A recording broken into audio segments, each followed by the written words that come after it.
নমস্কার, আমি সাফল্য দেবনাথ। আজকে আমি তোমাদের জন্য নিয়ে এসেছি অ্যাবাকাসের দ্বিতীয় পর্ব। আজকে আমরা জানবো অ্যাবাকাসের মোট কয়টি রডস আছে এবং কোনটির মান কত।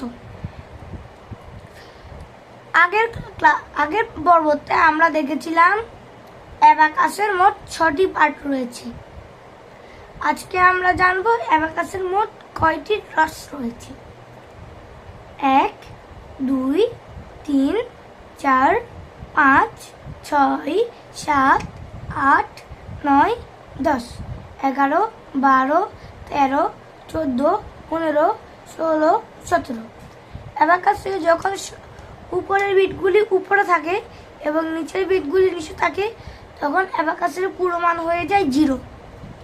কিন্তু যখন এই হলুদ লাইনের একটি বিট ভ্যালু বারে টাচ করে তখন এখানে হয় 1, দুইটি করলে 2। এর মানে হলো ইয়েলো বিটের একটি বিটের মানই হলো 1 এবং উপরের বিটের মান হলো 5। এটা ইউনিট কলাম, এটা টেন্স কলাম, এটা 100 কলাম। এই তিনটির মধ্যেই হয় অনেক অঙ্ক, যেমন 1, 2, 3, 4 পর্যন্ত করা যাচ্ছে। 5 করার জন্য এগুলি সবগুলোকে মাইনাস করে দিতে হবে। উপরে যে বিটটি আছে এটির মানে হলো 5, এটিকে নামিয়ে দেব।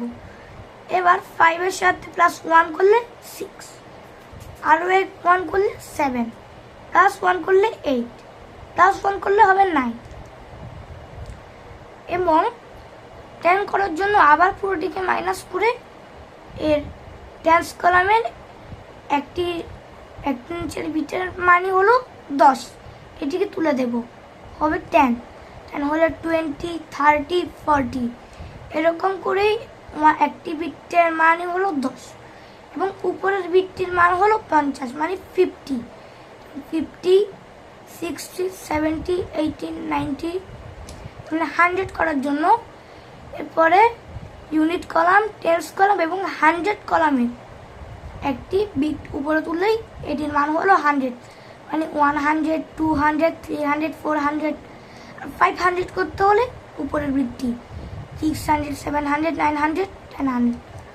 পরবর্তী পর্বে দেখবো আমরা কিভাবে অ্যাবাকাসে অঙ্ক করতে হয়। Bye bye.